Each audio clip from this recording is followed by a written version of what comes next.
நேசிக்கிறவங்க நல்ல தகப்பனே, நன்றியோடு சோத்திரிக்கிறோம் ஆண்டவரே. இந்த காலை வேளையிலும் ஆண்டவரே உங்களோட ஆண்டவரே கிருபை புதிதாக இருக்கே, அதுக்காக நன்றியோடு சோத்திரிக்கிறோங்க கத்தாவே.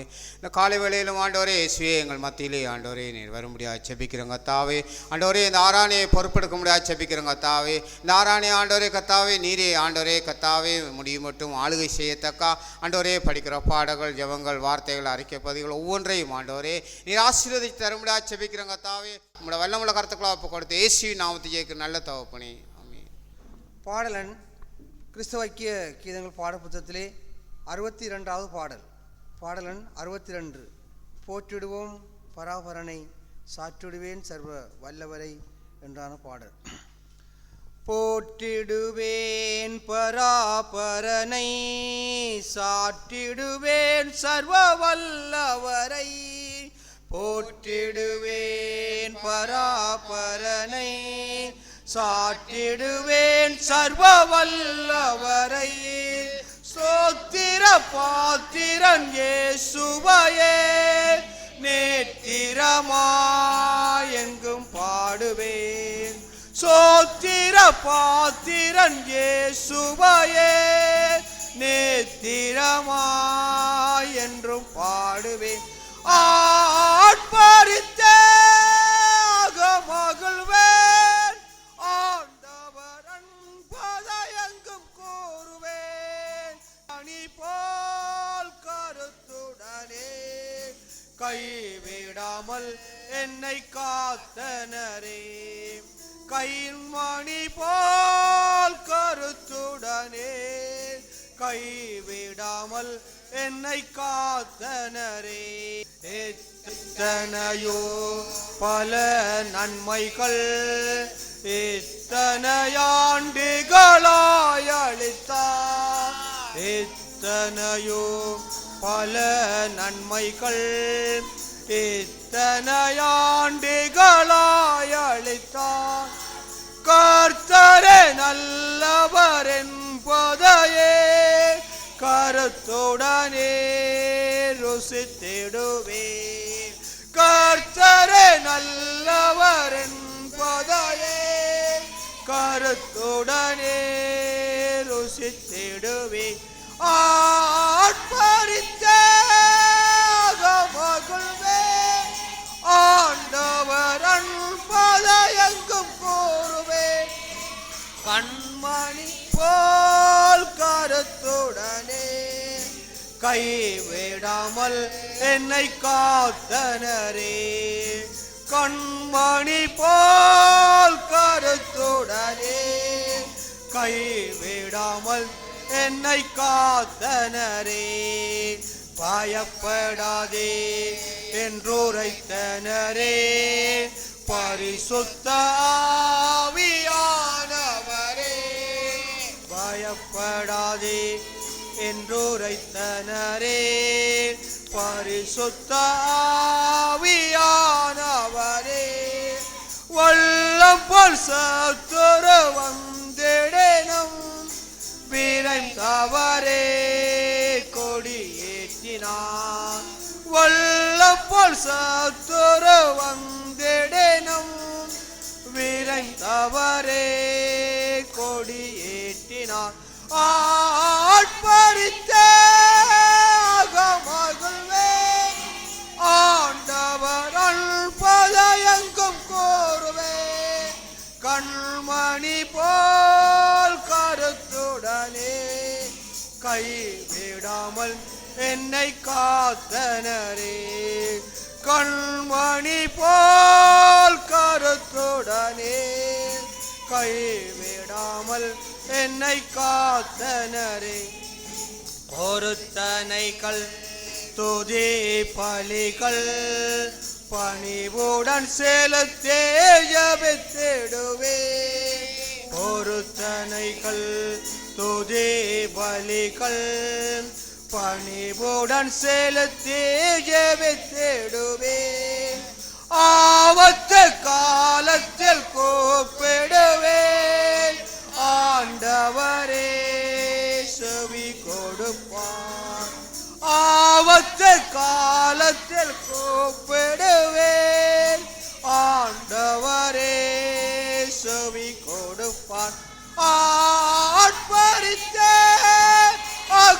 மகிழ்வேன் ஆண்டவர் அன்பதை எங்கும் போவேன் கண்மணி போல் கருத்துடனே கைவிடாமல் என்னை காத்தனரே கண்மணி போல் கருத்துடனே கைவிடாமல் என்னை காத்தனர் நித்தமும் போதித்து நடத்தி நித்திய ஆலோசனை அளிப்பார் நித்தமும் போதித்து நடத்தி நித்திய ஆலோசனை அளிப்பார் முடிவிலே மகிமையில் சேர்த்திடுவார் மகள் தேடுவேன் நித்தியமாய்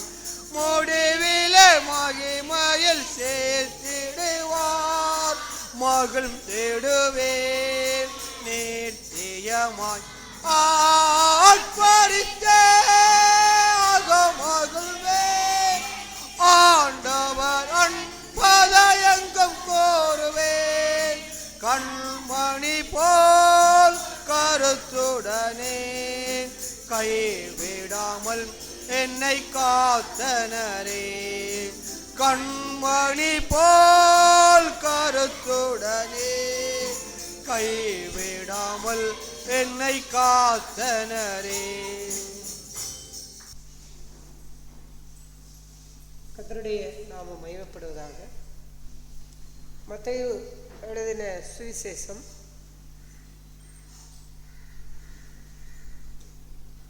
8ஆம் அதிகாரம். மத்தேயு எழுதின சுவிசேஷம் 8ஆம் அதிகாரம் 23ஆம் வசனத்திலிருந்து வாசிப்போம். அவர் படகுல ஏறின போது அவருடைய சீசர்கள் அவருக்கு பின் சென்று ஏறினார்கள். அப்பொழுது படகு அலைகளினால் மூடப்படத்தக்கதாய் கடலில் பெருங்காற்று உண்டாயிற்று. அவரோ நித்திரையா இருந்தார். அப்பொழுது அவருடைய சீசர்கள் வந்து அவரை எழுப்பி, ஆண்டவரே, எங்களை ரட்சியும், மடிந்து போகிறோம் என்றார்கள். அதற்கு அவர், அற்ப விசுவாசிகளே, ஏன் பயப்படுகிறீர்கள் என்று சொல்லி எழுந்து காற்றையும் கடலையும் அதட்டினார். உடனே மிகுந்த அமைதல் உண்டாயிற்று. அடுத்த வசனத்தை வாசிப்போம். அந்த மனுஷர்கள் ஆச்சரியப்பட்டு, இவர் எப்படிப்பட்டவரோ, காற்றும் கடலும் இவருக்கு கீழ்ப்படுகிறதே என்றார்கள். போதும். வாழ்க்கை என்கின்ற படகிலே நாம் எல்லோரும் இந்த பூமிக்கு வாழும் வரைக்கும் நாம் பயணம் செய்து கொண்டிருக்கின்றோம். அந்த பயணம் அது விசுவாச வாழ்க்கை, குடும்ப வாழ்க்கை, தனிப்பட்ட ஆவிக்குரிய வாழ்க்கை, சபை வாழ்க்கை, இந்த உலக வாழ்க்கை என்கின்ற பலவிதமான அந்த வாழ்க்கைக்குள்ளாக நாங்கள் பயணித்து கொண்டிருக்கின்றோம். இந்த பயணத்திலே வாழ்க்கையிலே அநேகமான புயல் காற்றை போன்ற அநேக துன்பங்கள், பாடுகள், பிரச்சனைகள், தீமைகள், அவமானங்கள், இப்படிப்பட்ட போராட்டங்களை எதிர்கொண்டு வாழக்கூடிய அந்த வாழ்க்கையை நாம் இந்த உலகத்திலே எல்லோரும் அதை நாம் சந்தித்து கொண்டு இருக்கின்றோம். இயேசு அவருடைய சீசர்களை அந்த படகிலே கொண்டு சென்றார். அவர் அந்த வாழ்க்கையை இயேசு அந்த படகிலே சென்று கொண்டிருக்கும் பொழுது பெரிய புயல் காற்று உண்டாயிற்று என்று பார்க்கின்றோம். ஆண்டவர் எப்போதுமே தம்முடைய சீசர்களை, அதாவது தம்மை பின்பற்றுகிற ஜனங்களை அவர் எல்லா சூழ்நிலைகளுக்குள்ளும் அவர் நடத்த விரும்புகின்றார். அவருடைய வாழ்க்கையிலே பலவிதமான கஷ்டங்கள், துன்பங்கள், பிரச்சனைகள், பாடுகள், இப்படிப்பட்ட பலவிதமான சூழ்நிலைகளுக்குள்ளும் அவர் அவர்களை நடத்த விரும்புகின்றார். ஏன் அவ்வாறு அவர்களை நடத்த விரும்புகிறார் என்றால், எல்லாவற்றையுமே அவர்கள் வாழ்க்கையிலே எதிர்கொண்டு வாழ பழகிக்கொள்ள வேண்டும். இப்படித்தான் எங்களால் வாழ முடியும் என்று சொல்லுகின்றவர்கள் எல்லாம் போய்விட்டார்கள் அவரை விட்டு. இயேசு 12 சீசரை விட அதைவிட இன்னும் மேலதிகமான 70 சீசர்கள் இருந்தார்கள். ஆனால் அந்த 70 சீசர்களிலே அநேகர் என்ன செய்து விட்டார்கள்? அவர்கள் இப்படி வாழ முடியாது, இப்படித்தான் வாழ முடியும் என்கின்ற ஒரு காரியத்துக்குள் இருந்து அங்கே போய்விட்டார்கள். ஆனால் அந்த 12 சீசர்களையும் ஆண்டவர், நீங்கள் என்ன செய்ய போகின்றீர்கள் என்று கேட்கும் பொழுது, அவர்கள் உம்மிடத்தில் என்ன வாழ்க்கை இருக்கின்றதோ அதைத்தான் நாங்கள் பின்பற்றுவோம், அதைத்தான் நாங்கள் வாழுவோம் என்று அவர்கள் பதில் கொடுத்தார்கள். ஆகையால் ஆண்டவர் எப்போதுமே தம்மை பின்பற்றுகிற ஜனங்கள் எல்லா கடினமான சூழ்நிலைகளையும் அவர் அவளுக்கு அனுமதிக்கின்றார். ஏனென்றால் அதற்கூடாக அவர்கள் வாழ வேண்டும், அதற்கூடாக அவர்கள் எதிர்கொண்டு செல்ல வேண்டும். ஏனென்றால் ஆண்டவரை இயேசு இந்த உலகத்திலே அவர் என்ன செய்தார்? அதையெல்லாம் எதிர்கொண்டு வாழ்ந்தார், அதையெல்லாம் எதிர்கொண்டு நடந்தார். அந்த சூழ்நிலைகளுக்குள்ளாக அவர் எல்லா பாடுகளையும் பட்டார். அவரை குறித்து ஏசாயாவிலே அதைத்தான் ஒட்டுமொத்தமாகவே சொல்லப்படும் பொழுது, அவர் நெருக்கப்பட்டார், ஒடுக்கப்பட்டார், அவர் துன்பப்பட்டார், அடிக்கப்பட்டார். இப்படியெல்லாம் அவர் பாடுகளுக்கு உட்படுத்தப்பட்டு பிதா அவரை நடத்தினார். அவ்வாறு அந்த வாழ்க்கையெல்லாம் அவர் நமக்கு ஏன் அனுமதிக்கின்றார் என்றால், வாழ கற்றுக்கொள்ள வேண்டும். அப்போஸ்தலனாகிய பவுல் சொல்லுவதை போல எப்படியும் வாழ நான் கற்றுக்கொண்டிருக்கின்றேன் என்று அவர் பிலிப்பியர்கள் என்ற நிருபத்திலே சொல்லுகின்றார். எனக்கு எப்படியும் வாழ தெரியும், தாழ்ந்திருக்கவும் எனக்கு தெரியும், வாழ்ந்திருக்கவும் எனக்கு தெரியும், திருப்தியாக இருக்கவும் தெரியும், பட்டினியாக இருக்கவும் தெரியும், குறைபடவும் என்னால், குறைபட்ட வாழ்க்கையிலும் என்னால் மகிழ்ச்சியாய் வாழ முடியும், நிறைவாய் இருக்கின்ற வாழ்க்கையிலும் மகிழ்ச்சியாய் வாழ முடியும். துன்பங்கள், நெருக்கங்கள், ஒடுக்கப்படுகின்ற சூழ்நிலைகள் வந்தாலும் அங்கே கிறிஸ்துவுக்குள்ளாக என்னால் என்ன செய்ய முடியும்? நான் நிமிர்ந்து நின்று வாழ முடியும். வாழ்த்தினாலும் மற்றவர்கள் போற்றினாலும் அந்த வாழ்க்கையிலும் கிறிஸ்துவுக்குள்ளாக என்னால் நிலைத்து நின்று வாழ முடியும்.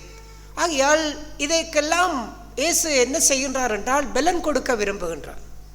அந்த வாழ்க்கையை நம்மாலே வாழ முடியாது, ஆண்டவர் அதுக்குரிய பலனை கொடுக்கின்றார். எப்படிப்பட்ட பலனை எப்போது கொடுக்கின்றார் என்றால், இப்படிப்பட்ட சூழ்நிலைகளை எதிர்காற்று, அதாவது புயல் காற்றை போன்று, பெருங்காற்றை போன்று, அந்த ஒரு எதிர்மாறான சூழ்நிலைகளை கர்த்தர் நம்முடைய வாழ்க்கையிலே அனுமதிக்கின்றார்.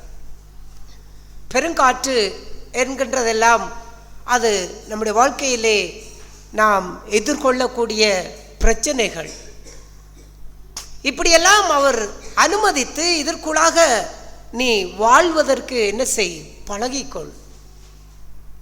அதுக்குரிய பலனை ஆண்டவரிடத்திலே நாம் பெற்றுக்கொள்ள வேண்டும். ஆகையாலே தான் இந்த சீசர்களை அவர் படகிலே ஏற்றி அவர்களை அங்கே கொண்டு செல்லும் பொழுது நடுக்கடலில் பெருங்காற்று உண்டானது. படகு மூழ்கத்தக்கதாக அலைகள் கொந்தளித்தது. இவ்வாறான சூழ்நிலைகளிலே இயேசு அங்கே என்ன செய்து கொண்டிருந்தார்? அவர் நித்திரையாக இருந்தார். நாம் கடலிலே அதிகமாக இல்லை, நாம் 100% என்றே சொல்ல முடியும். நாம் எல்லாரும் கடலிலே தொழில் செய்கின்றவர்கள். ஒரு கடலிலே நாம் செல்லும் பொழுது ஒரு சுழல் காற்று உண்டாகிவிட்டால் என்ன நடக்கும்? அந்த படகிலே ஒரு 5 பேர் செல்லுகின்றார்கள். கடலிலே சுழல் காற்று உண்டாகிவிட்டது, இல்லாவிட்டால் ஒரு 10 பேர் செல்லுகின்றார்கள். சுழல் காற்று உண்டாகினால் படகு என்ன செய்யும்? அலைகள் மிக உயரத்தில் எழும்பும். படகு என்ன செய்யும்? படகுக்குள்ளே கடல் தண்ணீர், படகுக்குள்ளே அந்த அலைகள் வந்து தண்ணீரை போடக்கூடிய சூழ்நிலைகள் வரும். படகிலே தண்ணீர் அடித்து கொண்டிருக்கும். இந்த நேரத்திலே யாராவது அந்த படகிலே தூங்க முடியுமா? நாம் எல்லாரும் தொழில் செய்கின்றவர்கள் தானே, யாராவது தூங்க முடியுமா? ஒருவருமே தூங்க முடியாது. ஆனால் இயேசு அங்கே தூங்கி கொண்டிருக்கின்றார் என்றால் இங்கே ஆண்டவர் எதை வெளிப்படுத்த அவர் தன்னுடைய சீசர்களுக்கு எதை காண்பிக்க விரும்புகின்றார். நாம் போன வாரம் பார்த்ததை போன்று அற்புதங்கள் எல்லாம் வெறும் பூமிக்குரிய வெளிப்படையாக பார்க்கக்கூடிய அளவுக்கு ஆண்டவர் அந்த அற்புதங்களை செய்யவில்லை. ஒவ்வொரு அற்புதத்திலும் அவர் ஒரு ஆழமான அர்த்தங்களை வைத்திருக்கின்றார். அந்த பிரகாரமாகத்தான் இந்த காரியத்திலும் இயேசு நித்திரையா இருக்கின்றார். அங்கு நித்திரை செய்ய முடியாது, எழுந்து விடுவார்கள் என்ற படகு அந்த அளவுக்கு என்ன செய்யும், தூக்கி தூக்கி அடிக்கும். தண்ணி அந்த அளவுக்கு படகுக்குள்ள என்ன செய்யும், எத்தும். அப்படித்தான் அங்கு நடந்தது. படகு மூழ்கக்கூடிய அளவுக்கு தண்ணீர் அவ்வாறு வந்து படகு மூழ்க போகின்றது. பேதுரு, அப்போஸ்தலர்கள், சீசர்கள் எல்லாம் கடல் அனுபவம் உடையவர்கள். அவர்களுக்கு தெரியும் இந்த இடத்திலே படகு போனால், இப்பொழுது இந்த சுழற்காத்து வந்தால் இந்த படகுக்கு என்ன நடக்கும் என்பதெல்லாம் அவர்களுக்கு நல்ல அனுபவம் இருக்கின்றது. ஆகையால தான் அவர்கள் ஆண்டவரிடத்திலே போய் எழுப்பி, செத்து போகின்றோம், படகு மூழ்க போகின்றது, மடிந்து போகின்றோம் என்று போய் அவரை எழுப்புகின்றார்கள். அந்த சூழ்நிலைகளில் எல்லாம் இயேசு எப்படி அவர் நித்திரையா இருந்தார். நாம் என்ன நினைக்கின்றோம், இயேசு நித்திரையா இருந்தார் என்றால் இந்த சரீர பிரகாரமாக அவர் உறங்கிக் கொண்டிருந்தார் என்றுதான் நாம் அவ்வாறு எண்ணுகின்றோம். அப்படித்தான் நினைக்கின்றீர்கள், அப்படித்தான் நாம் சிந்திக்கின்றோம். ஆனால் அந்த நித்திரை என்பது அதல்ல. யாரும் அப்படி சூழ்நிலையில் நித்திரையாக இருக்க முடியாது. யாரும் எழுப்பவும் வேண்டிய தேவையில்லை, அவர்களே எழுப்பி விடுவார். ஆண்டவர் இதை அந்த இடத்திலே வெளிப்படுத்துகின்றார். அவ்வாறான அந்த சூழ்நிலையிலே அவர் நித்திரையாக இருக்கின்றார். சீசர்கள் போய் அவரை என்ன செய்கின்றார்கள், எழுப்புகின்ற ஆண்டவரை, மடிந்து போகிறோம், எங்களை ரட்சியும், உமக்கு கவலை இல்லையா என்றெல்லாம் வாரெல்லாம் கேட்கின்றார்கள்.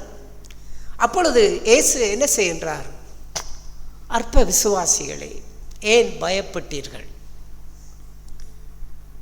அவர் எழுந்து காற்றையும் கடலையும் என்ன செய்கின்றார், அதட்டுகின்றார், இறையாதே, அமைதியாயிரு.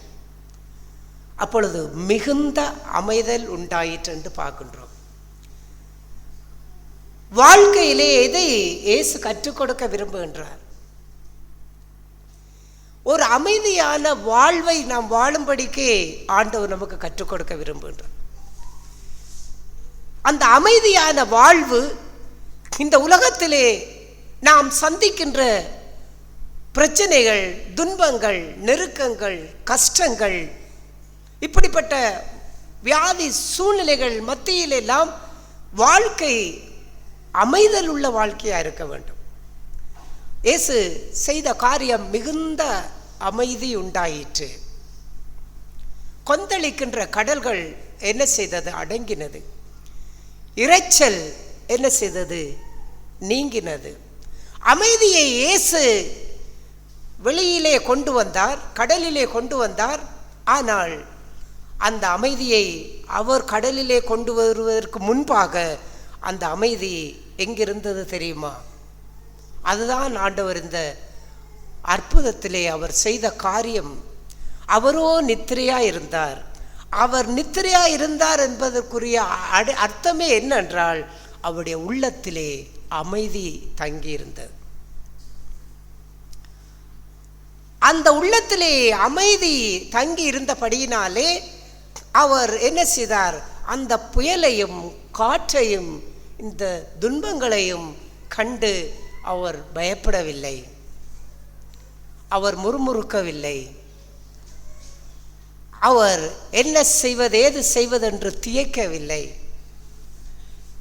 அவரோ நித்திரையாயிருந்தார். அவருடைய உள்ளம் அமைதியாயிருந்தது. அதுதான் அமைதியுள்ள வாழ்க்கை. உள்ளத்திலே அமைதியை முதலாவது வைத்து வாழ்கின்றவன் தான் வெளியிலே அமைதியை கொண்டு வர முடியும். தன்னுடைய தனிப்பட்ட வாழ்க்கையிலே தன்னுடைய உள்ளத்திலே அமைதியை கொண்டிருக்காதவன் குடும்ப வாழ்க்கையிலும் அமைதியை கொண்டு வர முடியாது. இந்த உலக சமுதாய வாழ்க்கையிலும் சமுதாயத்திலும் அவனால் அமைதியுள்ள சூழ்நிலைகளை அவனால் கொண்டு வர முடியாது. விசுவாசிகள் மத்தியிலும் அவர்கள் ஒரு அமைதியான வாழ்வை கட்டியெழுப்ப முடியாது.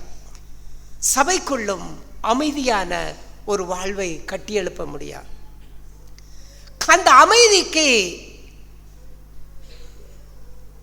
எதிர்மாறான காரியம் அங்கே, அதாவது அமைதி இல்லை என்றால் அங்குதான் பயம் இருக்கும். ஏன் பயப்பட்டீர்கள் என்று கேட்டார். ஒரு யுத்தம் நடந்தால் அந்த நாட்டிலே அமைதி இல்லை என்பதுதான் அதனுடைய அர்த்தம். அந்த நாட்டிலே அமைதி இல்லை என்றால் அங்குள்ள ஜனங்கள் என்ன நேரத்திலே என்ன நடக்குமோ என்ற அச்சமும் பீதியும் உடையவர்களாக பயந்து கொண்டிருப்பார்கள். தங்களுடைய உயிர்களுக்கு என்ன நடக்குமோ, தங்களுடைய உடைமைகளுக்கு என்ன நடக்குமோ என்றெல்லாம் பயம் அவர்களுக்குள் இருந்து கொண்டிருக்கும். ஆனால் அந்த தேசத்திலே யுத்தம் நீங்கி ஒரு அமைதியான சூழல் அந்த தேசத்திலே வந்துவிட்டால் அந்த தேசத்திலே வாழ்கின்றவர்களுக்கு பயம் இருக்காது. அவர்கள் எங்கும் சென்று எங்கும் வருவதற்கு அவர்களுடைய உள்ளத்திலே அச்சம் இருக்காது. ஏன்? அமைதியான சூழல் அங்கு இருக்கின்றது. ஆகையாலேதான் இந்த அமைதி நம்முடைய தனிப்பட்ட வாழ்க்கையிலே நமக்குள்ளே இல்லாதபடியினாலே தான் பயம் என்கின்ற இந்த வாழ்வு அநேக இரைச்சல்களை உள்ளத்துக்குள்ளே கொண்டு இறைந்து கொண்டே இருக்கின்றது. மனிதரை குறித்த இரைச்சல்,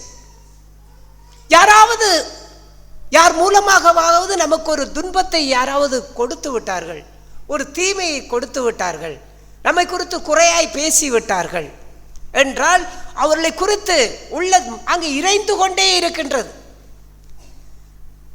வெளியிலே புயல் அங்கே வீசிவிட்டது, சுழல் காற்று வெளியிலே உருவாகிவிட்டது. அந்த சுழல் காற்று ஒரு மனுஷன் மூலமாக உருவாகி பொழுது, ஆனால் இப்பொழுது உள்ளத்துக்குள்ளே என்ன இல்லை? அமைதி இல்லை. அந்த மனுஷனை குறித்து உள்ளத்துக்குள்ளே முறுமுறுத்து கொண்டே இருக்கின்றோம். அந்த மனுஷனை குறித்ததான ஒரு எரிச்சல் அங்கே இறைந்து கொண்டே இருக்கின்றது.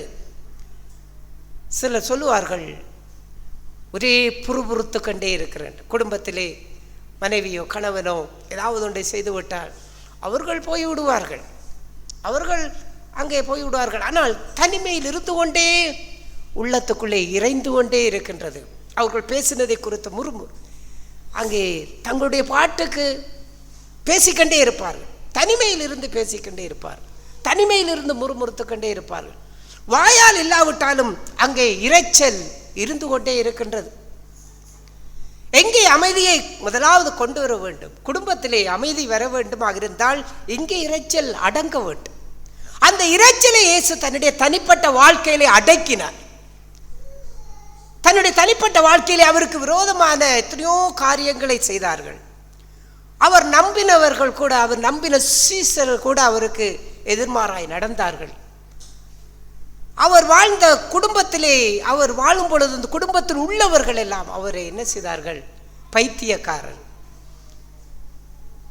பெருமையை தேடுகிறவன், மதிமயங்கி இருக்கின்றவன் என்றார்கள்.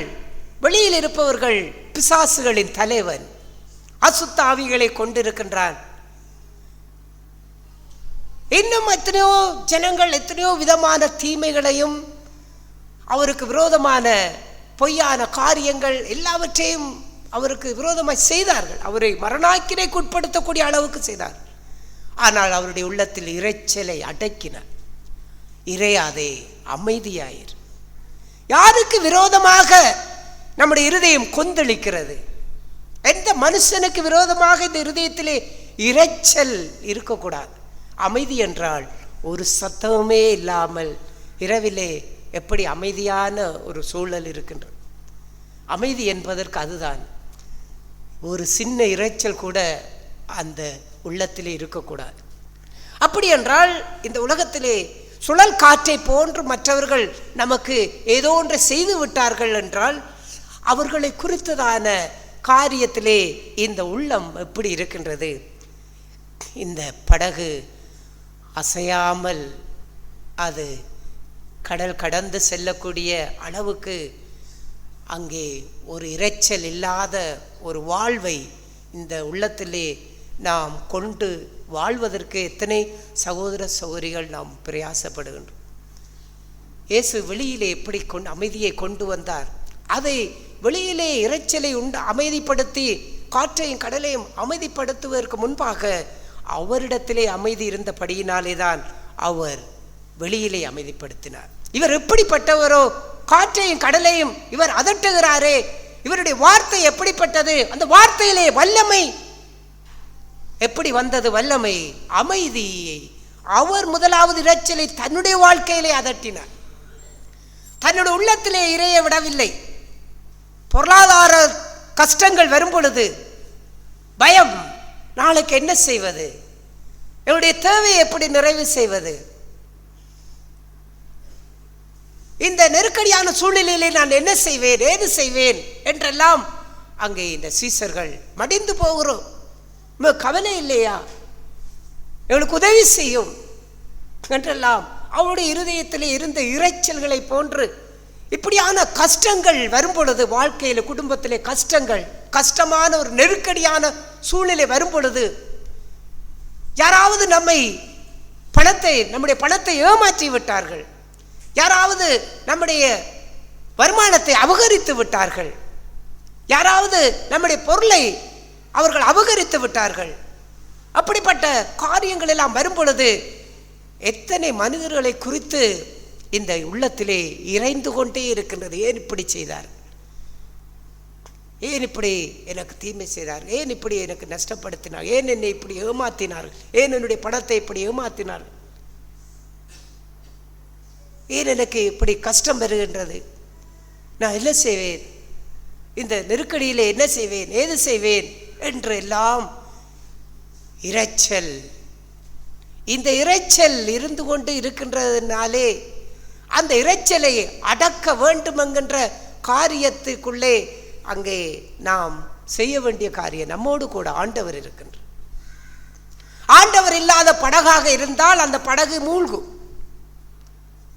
ஆண்டவர் இல்லாத குடும்பமாய் இருந்தால் அந்த குடும்பம் புயல் காற்றிலே மூழ்கும், தனிப்பட்ட வாழ்க்கையிலே மூழ்கும், விசுவாச வாழ்க்கையிலே மூழ்கும். ஆனால் அந்த படகிலே நம்முடைய ஆண்டவராகிய இயேசு நம்மோடு கூட வாழ்கின்றார், நம்மோடு கூட இருக்கின்றார், நம்மோடு கூட நடக்கின்றார். ஆகையால் அவர் ஒரு அமைதியின் தேவனாக இருக்கின்றார். ஏசாயாவிலே பார்க்கின்றோம், அமைதியின் தேவன். 5 நாமம் அவருக்கு கொடுக்கப்பட்டிருக்கிறது. அதிலே ஒரு நாமம் அமைதியின் தேவன், அதாவது சமாதான பிரபு. அந்த அமைதியின் தேவன் என்னோடு கூட இருந்து எனக்கு எதை தர விரும்புகிறார், உள்ளத்திலே அமைதியை தர விரும்புகிறார். அந்த அமைதி கவலைப்படாதே, அந்த அமைதி கலங்காதே. அப்படிப்பட்ட வாழ்விலே அவர் இந்த படகு ஆகிய இந்த வாழ்க்கையிலே எங்கும் எதிலும் ஒரு அமைதி நிறைந்த வாழ்வை தர விரும்புகின்றார். ஆகையால் அந்த அமைதியை எப்படி கற்றுக்கொள்ள முடியும்? நாம் அநேக சுழல் காற்றுக்களை எதிர்கொள்ள வேண்டி இருக்கின்றது. அதற்காகத்தான் இந்த வாழ்க்கையிலே அதையெல்லாம் ஆண்டவர் நமக்கு அனுமதிக்கின்றார். கஷ்டங்கள், துன்பங்கள், நமக்கு எதிராக எழும்புகின்ற மனுஷர்கள், நெருக்கடியான சூழல்கள், சில வியாதிகள், வேதனைகள், வருத்தங்கள், பாடுகள், அவமானங்கள், ஏமாற்றப்படுகின்ற வாழ்க்கைகள், இப்படிப்பட்ட ஒவ்வொரு வாழ்க்கையில் கூடாக அதெல்லாம் அந்த சுழல் காற்றை போல வாழ்க்கையிலே அடிக்கும் பொழுது என்ன நடக்கின்றது? வாழ்க்கையிலே நாம் சோர்ந்து போவதற்கு ஏதுவாக, மடிந்து போவதற்கு ஏதுவாக, வாழ்க்கை மாறக்கூடிய இந்த நிலைகளிலே தான் ஆண்டவர் இதை நமக்கு கொடுக்க விரும்புகிறார். மடிவது அவருடைய காரியம் அல்ல. சீசர்கள் சொன்னாங்க, நாங்கள் மடிந்து போகின்றோம். மடிவது ஆண்டவருடைய காரியம் அல்ல. அங்கே அவர்களுக்கு ஒரு அமைதியை கொடுப்பதுதான் அவருடைய காரியம். ஆகையாலே தான் யாருக்கு அமைதியை கொடுக்க முடியும்? தங்களுடைய குடும்பத்திலே அமைதியை கொடுக்க முடியாதவர்கள் அடுத்தவருடைய குடும்பத்திலே போய் அமைதியை கொடுக்க முடியுமா?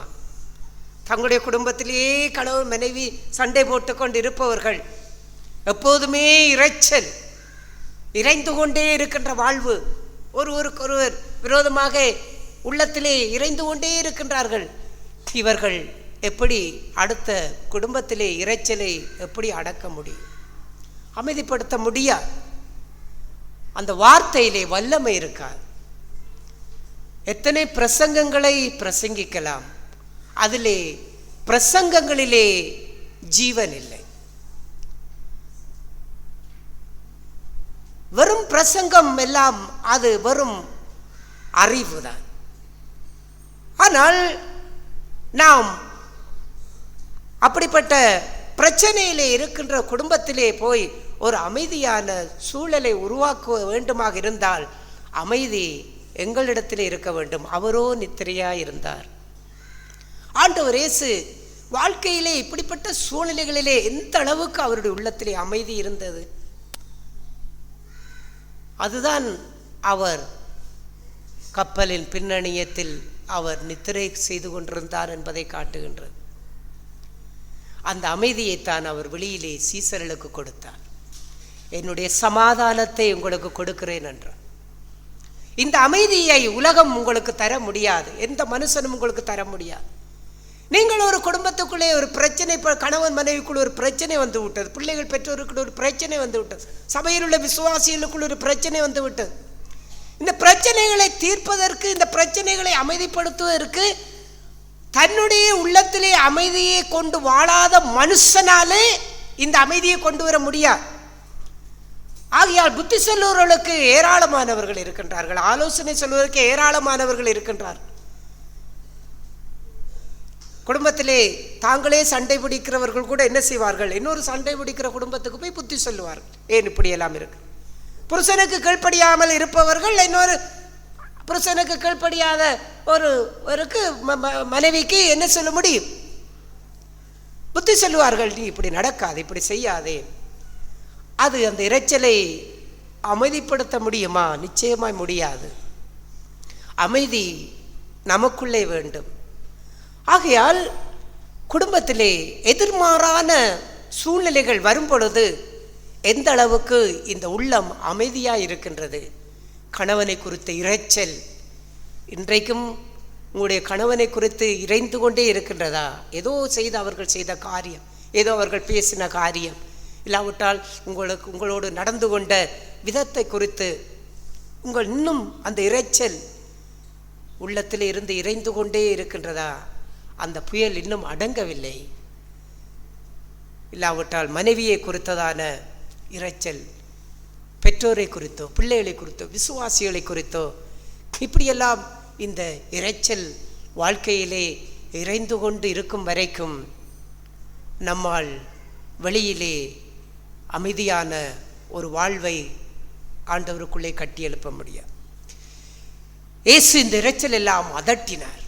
ஆகையாலே தான் பொறுமையிலே அவர் அமைதியாக இருந்தார். மன்னிக்கிற வாழ்க்கையிலே அவர் அமைதியாக இருந்தார். மற்றவர்களை குறை சொல்லுகிற வாழ்க்கையிலே அமைதியாக இருந்தார். வேச்சார ஸ்திரியை கொண்டு வந்து நிறுத்தி, இவள் இப்படிப்பட்ட பாவம் செய்தாள், நீர் என்ன சொல்லுகிறீர்? அவரோ பேசாமல் தரையிலே குனிந்து அவர் எழுதி கொண்டிருந்தார். அமைதியாக இருந்தார். ஏன்? அவர் முதலாவது இரைச்சலை தனக்குள்ளே அடக்கினார். அங்கே குறை சொல்லி குற்றஞ்சாட்டுகிறவர்கள் எதிரே நின்று கொண்டிருக்கின்றார்கள். அந்த குறை சொல்லுகிற குற்றம் சாட்டுகிற ஆவி தனக்குள்ளே இருந்து, அது தனக்குள்ளே அந்த இரைச்சல் இருக்கக்கூடாது. இந்த எழும்பி இருக்கிற இந்த சுழல் காற்றின் மூலமாக அந்த ஆவி, இந்த பரிசேலுடைய ஆவி தனக்குள்ளும் என்ன செய்யக்கூடாது, அது வந்துவிடக்கூடாது என்று அந்த இரைச்சலை அமைதிப்படுத்தினார், அதை அடக்கினார். இப்பொழுது அவருடைய உள்ளத்திலே அமைதி வந்தது. அவர் இப்பொழுது என்ன செய்தார்? அவர் இப்பொழுது பேசினார், உங்களில் பாவம் இல்லாதவர் முதலாவது கல்லை எறியட்டும். அங்கு ஒரு அமைதி உண்டாகிவிட்டது. எல்லோரும் போய்விட்டார்கள். கலகமாய் வந்த ஜனங்கள், கல்லறிந்து கொல்ல வேண்டும் என்று வந்த ஜனங்கள் எல்லாரும் போய்விட்டார்களே. அங்கு ஒரு அமைதி. நியாயம் தீர்க்க வந்தவர்கள் பெண்ணை பார்த்து கேட்டால், ஒருவனும் உன்னை நியாயம் தீர்க்கவில்லையா? ஒருவனும் இல்லை. அங்கு ஒரு அமைதியான சூழலை இயேசு என்ன உண்டு பண்ணி விட்டார். எப்படி அந்த அமைதி? அவர் உள்ளத்திலே முதலாவது இரைச்சலை அடக்கினார். வாழ்க்கையின் ஒவ்வொரு சூழ்நிலைகளிலும் இயேசு இவ்வாறு தான் தன்னுடைய சோதிக்கப்படுகின்ற நேரங்களில் எல்லாம் அவரோ நித்திரையாயிருந்தார். அந்த காரியங்களில் எல்லாம் இயேசு அவர் நித்திரையாயிருந்தார். பிலாத்துவுக்கு முன்பாக கொண்டு போய் விட்டார்கள். எத்தனையோ குற்றச்சாட்டுகளை சாட்டினார்கள். பிலாத்து கேட்டார், நீ இதற்கு என்ன பதில் சொல்லுகின்றாய்? உன்னை குறித்து இவ்வாறெல்லாம் பேசுகிறார்கள், என்ன சொல்லுகிறாய்? அவரோ மறுமொழியாக ஒன்றும் பேசாமல் அமைதியாயிருந்தார். யாராவது நம்மை குறித்து தீமையாய் பேசிவிட்டார்கள் என்றால் இந்த உள்ளம் எவ்வளவு இறைகின்றது, எவ்வளவு தீவிரமாய் போய் அதை கேட்க வேண்டும். ஏன் என்னை குறித்து இப்படி பேச வேண்டும்? ஏன் என்னை குறித்து இப்படி கதைக்க வேண்டும்? உடனே போய் இதை கேட்க வேண்டும் என்று அங்கே ஒரு இரைச்சலோடு போகின்றார்கள். இந்த இரைச்சலோடு போகும் பொழுதுதான் அங்கு வாக்குவாதங்கள், கூக்குரல்கள், கடைசியிலே சண்டை பிடித்து விட்டு திரும்பி வருகின்ற காரியம். ஆனால் இயேசு அப்படிப்பட்ட வாழ்க்கையிலே இயேசு அமைதியாயிருந்தார். அது என்ன செய்தது? பிலாத்து இவர் ஒரு குற்றமும் செய்யவில்லை என்பதை அந்த அமைதி அவருக்கு காண்பித்து விட்டது. அவருடைய வாய் பேசவில்லை, வாழ்க்கையிலே அமைதி. ஊர் வாயை மூடினாலும் உலை வாயை மூட முடியாது என்று பழமொழி சொல்லுவார். உலை வாய் எப்போது மூடி இருக்கின்றதோ அப்பொழுது என்ன செய்யும்? எல்லா ஊர் வாயும் மூடும். ஆனால் உலை வாய் மூட வேண்டும். கொதிக்கும் பொழுது என்ன செய்யும்? கடகட கடகட கட என்று ஆடிக்கொண்டே இருக்கும். இரைச்சல் இருக்கும் வரைக்கும் உள்ளத்திலே அமைதி இருக்காது. அந்த அமைதி இல்லாத வாழ்வு எப்போதுமே கசப்புகளையும் எரிச்சல்களையும் கோபங்களையும் குறை சொல்லுகிற ஆவிகளையும் அது வெளிப்படுத்துவதற்கு தீவிரித்து கண்டிருக்கும். அந்த மனிதர்களுக்கு முன்பாக அதை செய்யாவிட்டாலும் ஆனால் இங்கே உள்ளத்துக்குள்ளே அது இறைந்து கொண்டே இருக்கின்றது. இந்த இரைச்சல் எப்பொழுது அடங்க முடியும்? யார் அதை அடக்க முடியும்? நாம் தான்.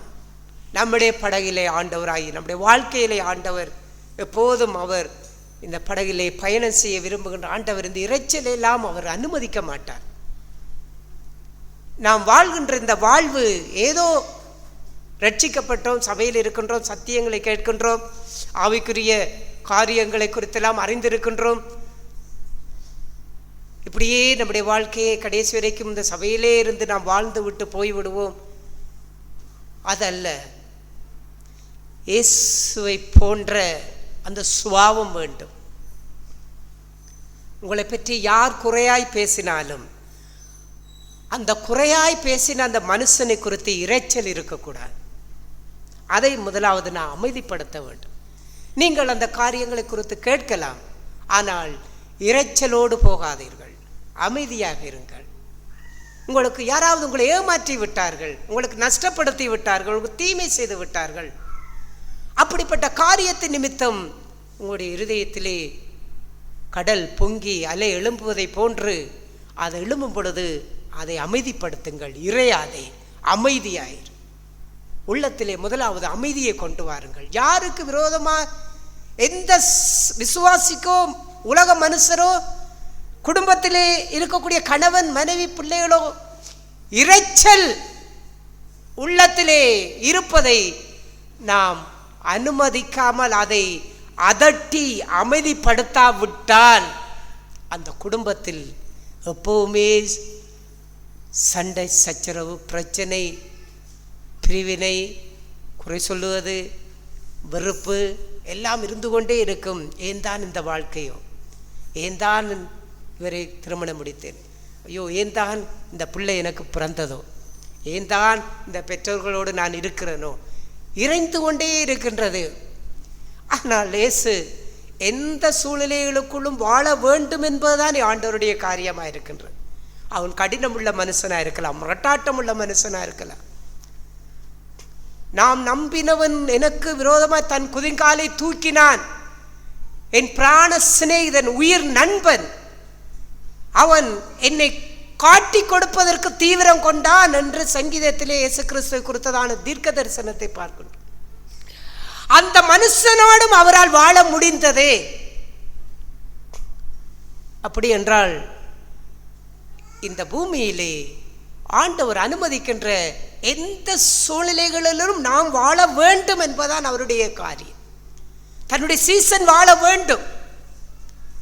அப்படி என்றால் நாம் என்ன சொல்ல முடியும்? ஆண்டவர், இது ஒரு கடினமான சூழ்நிலை, இது ஒரு கஷ்டமான சூழ்நிலை, நெருக்கடியான சூழ்நிலை. இந்த கடினமான மனுஷியோடு நான் எப்படி வாழுவது, நான் எப்படி நடப்பது, எப்படி வாழ்க்கையை கொண்டு போவது என்றெல்லாம் மன அங்கலாய்ப்புகளினாலே இறைகின்ற இந்த இரைச்சல் யாருக்கு வருகின்றது? இயேசுவோடு இந்த படகாகிய அந்த வாழ்க்கையிலே பயணம் செய்கின்றவர்களுக்கு அல்லாதவர்களுக்குத்தான் இதெல்லாம் வரும். ஆண்டவரோடு வாழ்கின்ற சகோதர சகோதரிகள் எந்த சுழல் காற்றையும் அதை அமைதிப்படுத்தி அமைதியான வாழ்விலே வாழ முடியும் என்பதைத்தான் ஆண்டவர் கற்றுக் கொடுக்கிறார் என்பதை சிந்தித்து தங்களுடைய வாழ்க்கையை கொண்டு செல்லுவார். அதைத்தான் ஆண்டவர் நமக்கு கற்றுக் கொடுக்க விரும்புகிறார். இவ்வாறான வாழ்க்கையிலே இயேசு செய்கின்ற அந்த காரியங்களிலெல்லாம் அவர் நாம் பார்க்கின்றோம். யோவான் எழுதின சுவிசேஷம் 18ஆம் அதிகாரம், யோவான் எழுதின சுவிசேஷம் 18ஆம் அதிகாரம் 4வது வசனத்தை வாசிப்போம். இயேசு தமக்கு நேரிட போகிற எல்லாவற்றையும் அறிந்து எதிர்கொண்டு போய் அவர்களை நோக்கி, யாரை தேடுகிறீர்கள் என்றார். ஆண்டவருடைய வாழ்விலே எவ்வளவுக்கு அவருடைய உள்ளத்திலே அமைதி இருந்தது பாருங்கள். தன்னை பிடிக்க வருகின்றார்கள், கொலை செய்ய போகின்றார்கள், இப்படிப்பட்ட காரியங்கள் எல்லாம் தெரிந்தும் அவர் அந்த சூழ்நிலைகளை தான் எதிர்கொண்டு போகின்றார். நான் தான், நீங்கள் யாரை தேடுகிறீர்கள்? இயேசு, நான் தான். அங்கு அவர் கலகம் பண்ணவில்லை. பேதுருவுக்குள்ளே கொந்தளித்தது. வாளை எடுத்து வெட்டினார். உன் பட்டயத்தை உரையிலே போடு. அவருடைய காதை அவர் ஒட்டினார். அமைதியான ஒரு சூழலை உருவாக்கினார். நான் தான், என்னை பிடிக்கிறது என்றானால் இவர்களை போக விடுங்கள். அவர் அமைதியாக போனார், கலகம் செய்யவில்லை. நான் தான் என்றவுடன் புரடி அடிபட்டு பின்னாலே விழுந்தார்கள் அந்த போர் சேவர்கள். ஏன் விழுந்தார்கள்? அந்த வார்த்தையிலே இருந்த வல்லமை. எந்த குற்றவாளியை பிடிக்க போகும் பொழுது அவன் ஓடுவான், தப்பிக்கொள்ள பார்ப்பான். இல்லாவிட்டால் தெரியாமல் யாரை பிடிக்கிறோம் என்று தெரியாமல் போய் பிடித்தால் நான் இல்லை, நான் இல்லை என்று சொல்லுவார்கள். ஆனால் இவரோ நான் தான் என்று சொல்லும் பொழுது அந்த வார்த்தையில் இருந்த வல்லமை அவனை கீழே புரடி அடிபட அவன் கீழே விழுந்தான். ஏன் இதையெல்லாம் நாம் சொல்லுகின்றோம் என்றால், எந்த கடினமான சூழ்நிலைகளையும் எதிர்கொண்டு வாழ பழகுங்கள். படகு அமிழ்ந்து போவது கர்த்தருடைய காரியம் அல்ல. அந்த வாழ்க்கையிலே நாம் சோர்ந்து துவண்டு நம்பிக்கை இழந்து இந்த உலக மனிதரை போன்றே முறுமுறுப்பிலும் குறை சொல்லுதலிலும் கவலையிலும் உள்ளத்திலே எப்போதுமே இரைச்சலை வைத்துக்கொண்டு வாழ்கின்ற இந்த வாழ்விலே நாம் வாழ்கின்றது காரியம் அல்ல. அது ஆண்டவருடைய நோக்கம் அல்ல. நாம் வாழ பழக வேண்டும், அதற்குள்ளாக வாழ கற்றுக்கொள்ள வேண்டும். அந்த வாழ்க்கை எப்படிப்பட்ட வாழ்க்கை? அமைதி நிறைந்த வாழ்க்கையா இருக்க வேண்டும். அப்போதுதான் அந்த அமைதியை வெளியே நம்மால் கொண்டு வர முடியும். இயேசு அதை வெளியே கொண்டு வந்தார், சீசர்களுக்குள்ளே கொண்டு வந்தார். இந்த வாழ்க்கையிலே கூட நாம் யாருடைய வாழ்க்கையில் எல்லாம் உள்ளத்திலே இரைச்சல்கள் அடக்கப்படுகின்றதோ, அதட்டப்படுகின்றதோ, இறையாதே, அமைதியாயிரு. அந்த அமைதிதான் குடும்பத்திலே நல்ல அமைதியான சூழலை உருவாக்கி அந்த குடும்பம் நல்ல சமாதானத்திலே வாழ முடியும். சபை அமைதி நிறைந்த ஒரு சமாதானத்திலே வாழும். இந்த சமுதாயத்திலே கூட நாம் நல்ல ஒரு அமைதியான ஒரு வாழ்வை உருவாக்குகின்ற சகோதர சூழலை வாழ முடியும். கலகம் கிறிஸ்தவனால் உருவாகக்கூடாது, பிரச்சனை கிறிஸ்தவனால் உருவாகக்கூடாது, வாக்குவாதம் கிறிஸ்தவனால் உருவாகக்கூடாது, குறை சொல்லுகின்ற வாழ்வு கிறிஸ்தவனால் உருவாகக்கூடாது. எப்போதுமே எதுக்காகவுமே ஒரே அங்கே பிரச்சனை பட்டுக்கொண்டிருக்கின்ற வாழ்வு ஒரு கிறிஸ்தவனுக்குரியதல்ல. படவு வரும், சூறாவளி எழும்பும், அப்படிப்பட்ட நேரத்தில் எல்லாம் ஆண்டவர் நித்திரையாய் இருந்தார் என்ற வார்த்தையை போன்று, ஆண்டவரே முதலாவது எனக்குள் இருக்கின்ற இரைச்சலை நான் அதட்டட்டும். அந்த இரைச்சல் எனக்குள்ளே அடங்கினால் என்னால் வெளியிலே அந்த அமைதியை நான் கொண்டு வர முடியும். அப்படி இல்லை என்றால் இயேசுவை நாம் அந்த வாழ்க்கையிலே தேடவில்லை என்றால் அந்த படகு ஒட்டுமொத்தமாகவே அமிழ்ந்து போய்விடும். அது குடும்பமாக இருக்கலாம், சபையாக இருக்கலாம், அந்த வாழ்வே அமிழ்ந்து போய்விடும். ஆகையால் நல்ல சமாதானம் நிறைந்த வாழ்வை ஆண்டவர் எங்களுக்கு கற்றுக் கொடுக்கின்றார். வாழுங்கள், பயப்படாதீர்கள். ஏன் பயப்படுகிறீர்கள்? அமைதியாய் வாழ கற்றுக்கொள்ளுங்கள்.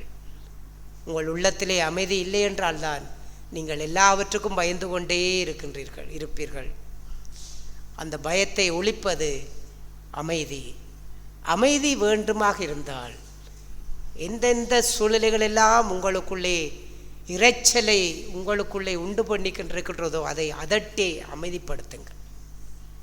எந்த சூழ்நிலைகளை குறித்தும், எந்த மனிதரை குறித்தும், எந்த காரியங்களை குறித்தும், எந்த தேவைகளை குறித்தும் இரைச்சல் இறைவதை நிறுத்துங்கள். அமைதியாயிரு, இறையாதே. கர்த்தர் அப்படிப்பட்ட வாழ்க்கையிலே அவர் அந்த படகு அக்கறை சேர்ந்ததை போன்று நம்முடைய வாழ்க்கையை கர்த்தர் எங்கு நடத்த வேண்டுமோ அங்கு நடத்துவார். ஆகையால் எல்லா சூழ்நிலைக்குள்ளும் நாம் பிரவேசிக்க வேண்டும்.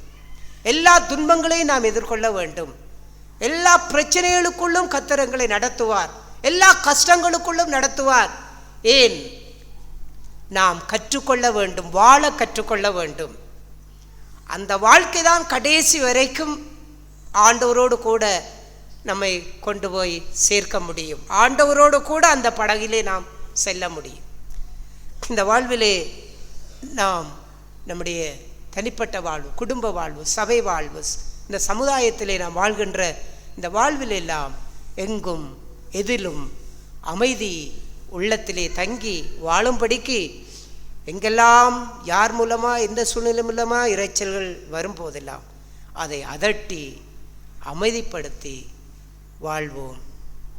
ஆண்டவர் இந்த உள்ளத்திலே பார்க்கும் பொழுது இரைச்சல் இல்லாத அமைதியுள்ள வாழ்வை கர்த்தர் எங்களுக்குள்ளே உருவாக்கக்கூடிய அந்த வாழ்விலே நாம் வளருவோம்.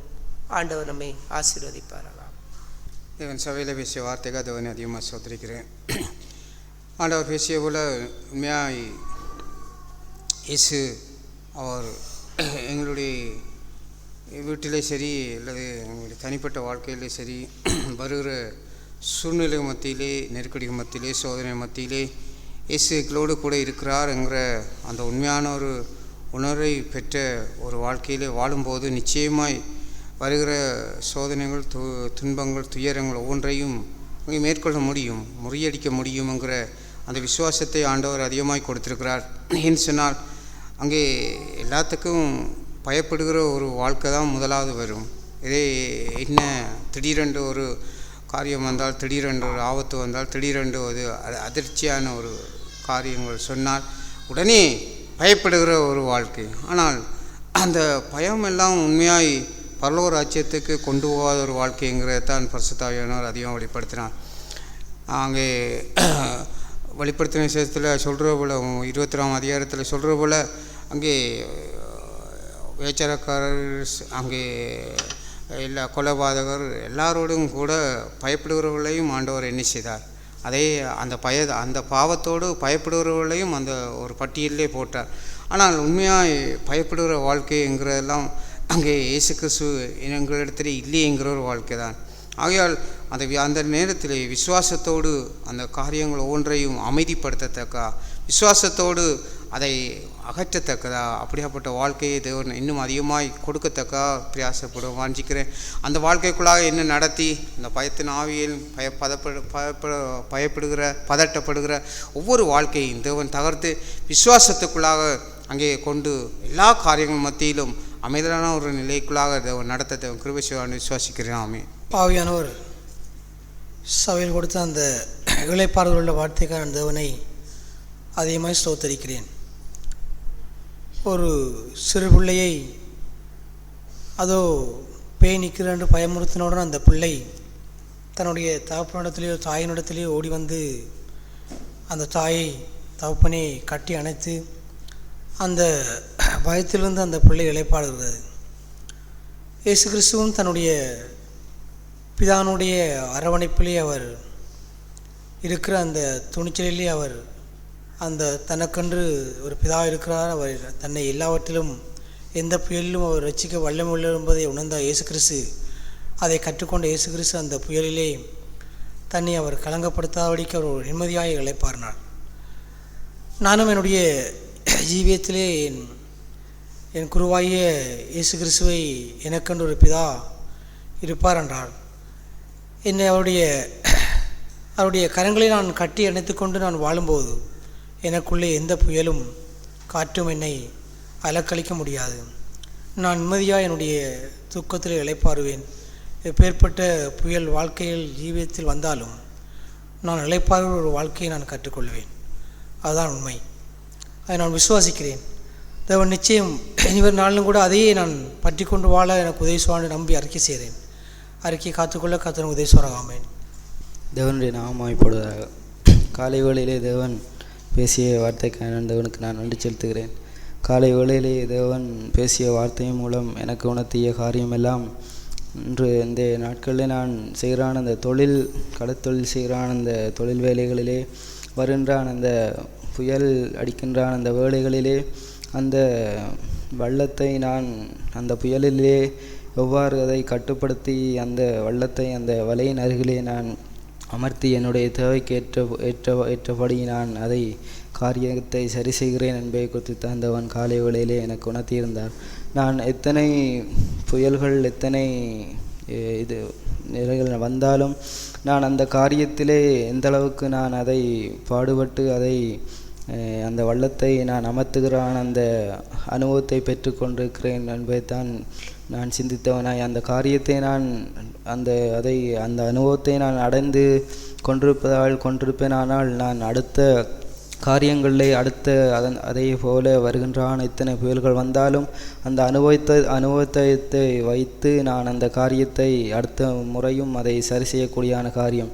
அதே போல் தேவன் தந்தான் இந்த அவைக்குரிய ஜீவியத்திய வாழ்க்கையிலேயும் அந்த தேவனுடைய வாழ்க்கையிலே விசுவாசிக்கிறது மட்டுமல்லாமல் அவர் நிமித்தமாக பாடுபடுவதற்கும் அருளப்பட்டிருக்கிறது என்பதை போல என்னுடைய ஜீவிய வாழ்க்கையிலே எத்தனை பாடுகள் எத்தனை துன்பங்கள் வந்தாலும் நான் அந்த பாடுகளிலே நான் என்னுடைய இருதயம் எந்தளவிற்கு அமைதலாக இருக்கிறது என்பதை குறித்து தான் தேவன் காலை வேளையிலே பேசியிருந்தார்.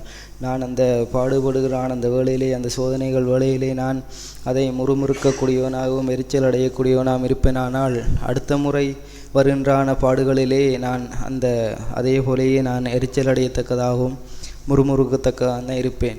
நான் எத்தனை பாடுகள் வந்தாலும் அதை அமைதலாக இருந்து அதை சகித்து அதை எதிர்த்து அதை கட்டுப்படுத்தி வாழ்வேனானால் அந்த ஆவிக்குரிய ஜீவியத்திலே எத்தனை தடவை அந்த பாடுகள் வந்தாலும் அந்த முதல் கொண்ட அந்த அனுபவத்தை வைத்து நான் அதை கட்டுப்படுத்தி இதனுடைய அந்த ஜீவிய வாழ்க்கையிலே நானும் மென்மேலும் அடுத்த படிக்கு செல்லக்கூடியான காரியங்களாய்த்தான் இருக்க முடியும். தேவன் காலையிலே பேசின வார்த்தைக்காக நான் தேவனுக்கு நான் நன்றி செலுத்துகிறேன். எந்த காரியங்கள் அதாவது எந்த சூழ்நிலையில் வந்தாலும் எந்த பிரச்சனையில் வந்தாலும் அது பிதா எனக்கு தந்த பாத்திரம் என்று நினைத்து நான் அதை பொறுமையோடு செய்வேனானால் அது ஒவ்வொரு காரியத்தையும் கடந்து செல்வேனானால் நான் எனக்கு வருகின்றான் அந்த அநியாயத்தையும் சகிக்க முடியும், நஷ்டத்தையும் சகிக்க முடியும். இப்படி ஒவ்வொரு காரியத்தையும் என்னால் சகித்து வாழக்கூடியான வாழ்க்கையிலே தேவன் என்னை நடத்துவார். அதாவது இனிவருகின்ற நாட்களிலும் நான் இந்த வழியிலே இந்த காரியத்திலே நான் நடந்து செல்வேன் என்று விசுவாசிக்கிறேன். தேவன் என்னையும் பலப்படுத்தி வருகின்ற நாட்களிலும் என்னை ஒவ்வொரு காரியங்களுக்குள்ளாய் நடத்துவார் என்று விசுவாசத்தோடு அறிக்கை செய்கிறேன். தேவன் தாம் இந்த அறிக்கையை காத்துக்கொள்வாராம். நானும் சகோதர வார்த்தைக்காய் தேவனை அதிகமாக சோதரிக்கின்றேன். தேவன் அமைதியிலே 2 விதமான அமைதியை குறித்து என்னிடத்தில் தேவன் பேசினான். அந்த வாழ்க்கையெல்லாம் தேவன் இந்த காலை வேளையிலே கொடுத்த வார்த்தைக்காய் இன்னும் தேவனை அதிகமாக சோதரிக்கின்றேன். அமைதியிலே 2 விதமான அமைதியை குறித்து தேவன் இந்த இடத்தில் பேசினான். அந்த நிலையெல்லாம் மிகுந்த அமைதி உண்டாயிற்று என்று சொல்லி தேவன் காண்பித்தான். அந்த நிலையெல்லாம் ஒரு மனிதன் தன்னோட அன்றாட வாழ்க்கையிலே வாழ்கிறான். அந்த ஜீவியத்திலே அமைதியாக இருந்து பார்த்தேன், சரிவரவில்லை, பேசிவிட்டேன், அமைதியாக இருந்து பார்த்தேன், சரிவரவில்லை, சண்டை பிடித்து விட்டேன் சொல்கிறான். அந்த வாழ்க்கையிலே எந்த ஒரு மனிதனும் மிகுந்த அமைதியாக இருந்தேன், அதனால் நான் பேசிவிட்டேன் என்று சொல்லி ஒருபொழுதும் அது சொல்லுவதில்லை. அந்த மிகுந்த அமைதி எவ்வாறு அது உண்டாகிறதுன்னு சொல்லி தேவன் காலைவெளியில் எனக்கு இடப்படும் பொழுது தேவன் பேசினான். அந்த வார்த்தையெல்லாம் கடலையும் காற்றையும் தேவன் அமைதியாயிரு என்று சொல்லவில்லை. அதை அதட்டினால் அந்த வாழ்க்கையிலே அது அமைதியாய் போனது என்பதைத்தான் தேவன் எனக்கு உணர்த்திவித்தான் நிலைகள். நான் மிகுந்த அமைதியாக இருக்க வேண்டும் என்று சொன்னால் என்னுடைய அன்றாட வாழ்க்கையிலே எனக்கு எழும்புகின்றான ஒவ்வொரு அந்த பாவத்துக்குரியான அந்த வாழ்க்கைகள், தேவனுக்கு பிரியமில்லாத ஒவ்வொரு வாழ்க்கைகள், என்னை அமைதி நிலைகுலை செய்கிறான் அந்த வாழ்க்கையிலே நான் அதற்றான அந்த ஜீவியத்திலேயே நான் அமைதியாக இருக்க முடியும் என்ற அந்த வாழ்க்கையை தான் தேவன் இந்த காலையில் எனக்கும் உடனடியாக செய்தார். எந்த காரியத்தையும் எந்த நிலைகளையும் குறித்து நான் அமைதியாக இருந்து சொல்லும் பொழுது அது ஒருபோதும் என்னை அமைதியாய் அந்த இடத்தில் அமைதியாக இருந்து விட்டாலும் பிற்பாடு அதை என்னிடத்தில் எழும்புன அந்த வாழ்க்கையில் நான் ஒருபோதும் அது மிகுந்த அமைதியை நான் என்னுடைய உள்ளத்தில் பெற்றுக்கொள்ள முடியாது என்பதைத்தான் தேவன் இந்த காலையில் என்னையும் இந்த வார்த்தை மூலமாக தேவன் இடைப்பட்டார். நான் மிகுந்த அமைதியாக இருக்க வேண்டும் என்று சொன்னால் அந்த எனக்கு எழும்புறான ஒவ்வொரு காரியங்களையும் நான் அதற்றான அந்த வாழ்க்கையிலே ஒரு மிகுந்த அமைதியான அந்த வாழ்க்கையை வாழ முடியும் என்பதைத்தான் தேவன் காலையில் இடைப்பட்டார். தேவனை அதிகமாக சோதரிக்கின்ற என்னுடைய வாழ்க்கையிலும் என்னுடைய ஜீவியத்திலும் நானும் ஒரு அமைதியான வாழ்க்கை, மிகுந்த அமைதியான வாழ்க்கை வாழத்தக்கதாய் எனக்கு எழும்புறான அந்த ஒவ்வொரு காரியங்களையும் அதை அதற்றான அந்த ஜீவியத்திலே தேவனுடைய பலனை தந்து என்னை இந்த சோதனை காலங்களிலே சோதனை வேளைகளிலே அவருடைய அந்த பலனை தந்து தாங்குவார் என்று அறிக்கை செய்கிற அறிக்கை காத்துள்ள உதவி செய்வாங்க. இதோட நான் விசுவாத்திரன் நாட்களில் தேவன் சபையினுடைய பேசிய வார்த்தைக்காய் இதனை அதிகமாக நன்றி செலுத்துகிறேன். இங்கே பேசிய பிரகாரம் சீசர்கள் இங்கே படகிலே இங்கே செல்லும்போது இங்கே கடும் புயலினால் காற்றினால் பயந்தார்கள். இங்கே எவ்வளவு அனுபவம் இல்லை அந்த சீசர்கள் மத்தியிலே அந்த காற்றிலே கட்டுப்படுத்துவதற்கு இங்கே அவர்களால் கூடாமல் போயிற்று. அந்த படகை அவர்கள் எவ்வளவு அனுபவம் இருந்தாலும் அவருடைய சுய பலத்தினால் இந்த படகை இங்கே இந்த காற்றுக்கு இசைவாக மாற்றக்கூடாமல் போயிற்று. இங்கே என்னுடைய வாழ்க்கையிலும் இன்றைக்கு எனக்குள்ளாக எழும்பக்கூடியான என்னுடைய வாழ்க்கை பயணத்திலே எழும்பக்கூடியான ஏராளமான பிரச்சனைகள், இங்கே சோர்வுகள், கவலைகள், அவைகளை இன்றைக்கு என்னுடைய சுயபலத்தினால் நான் அதை அடக்கவோ அதட்டவோ நான் எத்தனிப்பேனாக இருந்தால் நானும் அங்கே அந்த காரியங்களிலே மூழ்கி போகக்கூடிய ஒரு மனுஷனாக இங்கே இருந்துவிட முடியும். நாட்களிலே தேவன் என்னை குறித்து பேசிய காரியமெல்லாம் இன்றைக்கு என்னுடைய சுயபலத்தை நம்பி நான் இங்கே என்னுடைய காரியங்களை நான் செய்துவிட முடியும் என்கிற எண்ணம் எனக்குள்ளாக இருக்குமா இருந்தால் நான் இங்கே தேவனற்ற ஒரு மனுஷனாக இங்கே இருக்கிறேன் என்பதை சிந்திக்கும்படியாக நாட்களிலே தேவன் என்னை இங்கே பலப்படுத்தினார். நானும் என்னுடைய வாழ்க்கையிலே இயேசு கிறிஸ்து ஒருவரே எல்லாவற்றையும் செய்ய முடியும் என்கிற விசுவாசத்தோடு நம்பிக்கையோடு அவரை என் வாழ்க்கை பயணத்தில் நான் முதலாவது இங்கே ஏற்றிவிட வேண்டும். என் வாழ்க்கை பயணத்திலே இயேசுவை தலையாய் இங்கே பற்றி கொள்ள வேண்டும். என்னுடைய சுயபலத்தை விட அங்கே இயேசு கிறிஸ்து ஒருவரே பலனுள்ளவர் என்பதை நான் விசுவாசிக்க வேண்டும். அங்கே அந்த பிரகாரமே நான் எதற்கும் பயப்படாதபடி, தயங்காதபடி, கலங்காதபடி இயேசு கிறிஸ்து என்னுடைய படகில் இருக்கிறார் என்ற விசுவாசத்தோடு எல்லாவற்றையும் இங்கே அவர் அமைதிப்படுத்துவார் என்ற விசுவாசத்தோடு நானும் இங்கே இயேசு கிறிஸ்துவின் மேல் நம்பிக்கை வைக்கக்கூடிய ஒரு மனுஷனாய் இனிவர் நாட்களிலும் வாழத்துக்கு எதுவாய் தேவன் நடத்துவார் என்று அறிக்கை செய்கிறேன். தேவன் இந்த கால வேளையிலும் தேவன் சபையில் கொடுத்த வார்த்தை, தேவன் என்னையும் அதிகமான ஒரு விசுவாசத்திலே தேவன் ஊன்று நிற்கும்படியான இந்த வார்த்தையை தேவன் பேசினார். அங்கே சீஷர்கள் அங்கே படகில் இருக்கும் பொழுது தங்களுக்குள்ளே ஒரு குழப்பங்கள், ஒரு புயல்கள் வரும் பொழுது அங்கே அமைதலுள்ள ஜீவியத்தை அவர்கள் அடைய வேண்டும் என்பதை அங்கே அவர்கள் நோக்கி பார்க்கும் பொழுது அங்கே இயேசுவைத்தான் அங்கே நோக்கி பார்த்தார்கள். அவர்களுக்குள்ளே இந்த ஒரு குழப்பம் வரும் பொழுது அங்கே இயேசுவை பார்த்து நாங்கள் மடிந்து போகிறோம், எங்களை ரட்சியும் என்று சொல்லும் பொழுது அவர் அங்கே காற்றையும் கடலையும் அமைதிப்படுத்தினார் என்றதை பார்த்தோம். இந்த கால வேளையில் தேவன் பேசினார். என்னுடைய ஜீவியத்திலும் நானும் அங்கே என்னுடைய தனிப்பட்ட ரீதியிலே குடும்ப ஜீவியத்திலே அங்கே ஒவ்வொரு சூழ்நிலைகள், சோதிக்கப்படுகிற சூழ்நிலைகள் வரும் பொழுது அங்கே அமைதல் என்னுடைய இருதயத்திலே இருக்க வேண்டும் என்பதாக இருந்தால் அங்கே இயேசுவை நோக்கி பார்ப்பேனா இருந்தால் என்னுடைய இருதயத்திலே அங்கே அமைதல் இருக்கும் என்பதை தேவன் இந்த காலவேளையிலே என்னோட பேசினார். நானும் இனிவர் நாட்களையும் அங்கே உலகத்தார் அவரோட கதைக்கும் பொழுதோ பேசும் பொழுதோ அங்கே சோதிக்கப்படுகிற சூழ்நிலைகளே அங்கே வரும் பொழுது அங்கே என்னுடைய இருதயத்திலே அமைதல் வேணுமா இருந்தால் அங்கே இயேசுவை நோக்கி பார்த்தால் தான் என்னுடைய இருதயத்திலே அமைதல் காணப்படும் என்பதை நான் இந்த காலவேளையிலும் சபையிலே பேசும் பொழுது நான் உணர்ந்தேன். நானும் இனிவர் நாட்களையும் எப்பேற்பட்ட துன்பங்கள், துயரங்கள், சோதனைகள் வந்தாலும், அங்கே புயல் போல துன்பங்கள் வந்தாலும் அங்கே உடனே அங்கே இயேசுவை நோக்கி பார்க்குற ஜீவியம், அப்பேற்பட்ட ஒரு அமைதலுள்ள ஜீவியத்திலே இனிவர நாட்களையும் அப்பேற்பட்ட பலனையும் கிருபையும் தான் என்னை வழி நடத்துவார். ஆண்டவர் இந்த காலவெளியிலுமாய் பேசின வார்த்தைக்கு அதிகமாக நன்றி செலுத்துகிறேன். அவையானவர் இந்த காலவெளியிலுமாய் விசுவாசத்திலும் அன்பிலும் நிலைத்திருக்கக்கூடிய ஜீவியத்தை குறித்து ஆண்டவர் இந்த காலவெளியிலுமாய் பேசினார். எப்போதுமே அவர் எனக்குள்ளாய் அவர் வாசம் பண்ணும்போது என்னுடைய ஜீவியம் முழுவதும் புயலான காரியங்களான அனைத்தும் அமைதியாய் மாறி உள்ளான ஜீவியம். என்னுடைய ஜீவியத்திலும் அதிகமாய் அமைதியான ஜீவியத்துக்குள்ளாய் இளைப்பாறலான ஜீவியத்துக்குள்ளாய் கடந்து செல்லவே நான் விரும்புகிறேன்.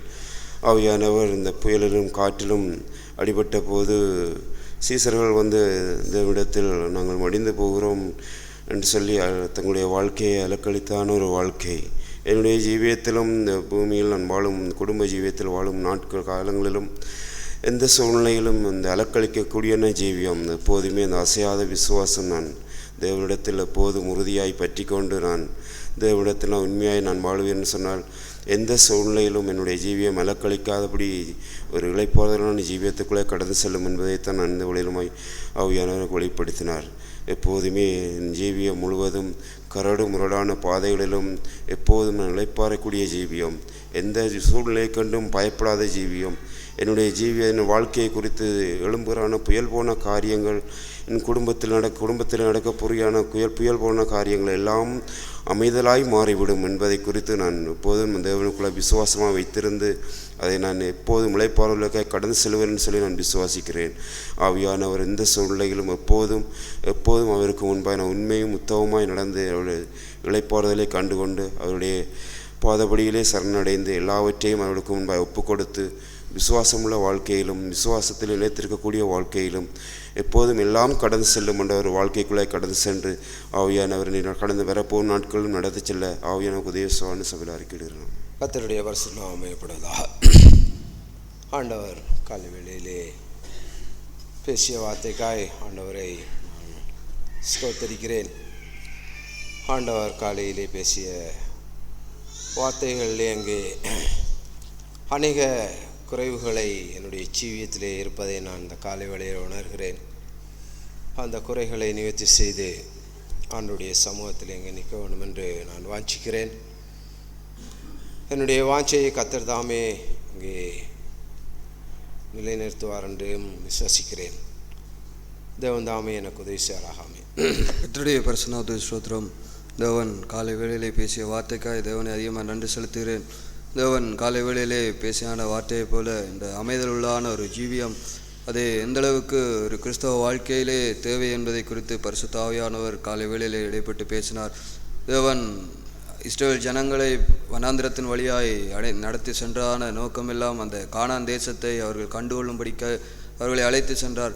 அந்த கானான் தேசமெல்லாம் ஒரு அமைதலான ஒரு வாழ்க்கையை குறித்தான காரியங்களாய் தேவன் காலை வேளையிலே என்னோடு இடைப்பட்டு பேசினார். அப்பேற்பட்டான அந்த சூழ்நிலையிலே அந்த வனாந்திரமான ஜீவியத்திலே அவர்கள் முறுமுறுத்து தங்களுடைய அமைதியான அந்த வாழ்க்கையை கற்றுக்கொள்வதற்கு பதிலாக அவர்கள் அங்கே முறுமுறுத்து அவர்கள் துன்பப்பட்டு தங்களுக்குள்ளே அங்கே பாவங்களையும் செய்து கொண்டு வாழ்ந்தான அந்த காரியங்கள் நிமித்தம் அந்த அமைதலான அந்த கானான் தேசத்தை அவர்கள் கண்டுகொள்ளாதபடிக்கு அவர்கள் மரித்து போனதான அந்த வாழ்க்கையை தேவன் காலை வேளையில் என்னோடு இடைப்பட்டு பேசினார். தேவனை அதிகமாக நன்றி செலுத்துகிறேன். நானும் இன்றைக்கு இந்த அமைதலான அந்த வாழ்க்கையை என்னுடைய வாழ்க்கையிலே கற்றுக்கொண்டு வாழும்படிக்கு இன்றைக்கு எனக்கு முன்மாதிரியாக இருக்கிறதான ஆண்டவராகிய இயேசு கிறிஸ்துவை இன்றைக்கு நோக்கி பார்த்து அவரை எப்போதும் என்னோடு வைத்துக்கொண்டு வாழுகிறான் அந்த வாழ்க்கையிலே என்னுடைய இருதயத்திலே எப்பொழுதும் அமைதலுள்ள ஜீவியத்தை நான் வாழ முடியும் என்றான அந்த காரியங்களை பரிசுத்த ஆவியானவர் காலை வேளையில் என்னோடு பட்டு பேசினார். இயேசு சொல்லும் பொழுது சொன்னார், சாந்த குணம் உள்ளவர்கள் பாக்கியவான்கள், அவர்கள் உலகத்தை சுதந்திரித்துக் கொள்வார்கள் என்றான அந்த வார்த்தையை போல இன்றைக்கு அந்த அமைதலுள்ள வாழ்க்கை என்னுடைய ஜீவியத்தில் இருக்குமாக இருந்தால் இந்த உலகத்தினாலே வரக்கூடியான எப்பேற்பட்டான துன்பங்களாக இருந்தாலும் துயரங்களாக இருந்தாலும் கஷ்டங்களாக இருந்தாலும் அவமானங்களாக இருந்தாலும் அதை நான் ஒரு பொருட்டாக எண்ணாதபடிக்கு அந்த காரியங்களை நான் கையாளுகிறான ஒரு மனுஷனாய் நான் நிற்க முடியும் என்றான அந்த காரியங்களை பரிசுத்த ஆவியான காலை வழியிலே என்னோட இடைப்பட்டு பேசினார். மாறாக என்னுடைய ஜீவியத்தில் அந்த அமைதலுள்ள ஒரு வாழ்க்கை என்னிடத்தில் இல்லை என்று சொன்னால் இந்த உலகம் இந்த உலகத்தில் வரக்கூடியான துன்பங்களாக இருந்தாலும் நஷ்டங்களாக இருந்தாலும் அவமானங்களாக இருந்தாலும் அப்பேற்பட்டான காரியங்கள் அது என்னை கையாளுகிறான வாழ்க்கைக்கு நேராக என்னை அடிமைப்படுத்தி வாழ முடியும், அடிமைப்படுத்தி கொள்ள முடியும் என்றான அந்த காரியங்களை பரிசுத்த ஆவியானவர் காலை வேளையில் என்னோடு இடைப்பட்டு பேசினார். தேவனை அதிகமாக நன்றி செலுத்துகிறேன். நானும் தொடர்ந்து வருகிற நாட்களிலே இந்த அமைதலுள்ளான அந்த வாழ்க்கையை தேவனிடத்திலே இருந்து கற்றுக்கொண்டு வாழும்படிக்கு என்னுடைய வாழ்க்கை படையிலே எப்பொழுதும் அவருடைய அந்த மாதிரியான அந்த ஜீவியத்தை நான் கற்றுக்கொண்டு அவரை போலவே எல்லா சூழ்நிலையில் நின்று அந்த அமைதலுள்ள வாழ்க்கையை என்னுடைய வாழ்க்கையிலே வைத்து தேவனோடு கொண்டான அந்த உறவிலே நிலைத்திருக்க பரிசுத்த ஆவியானவர் வருகிற நாட்களிலே நடத்துவாராக.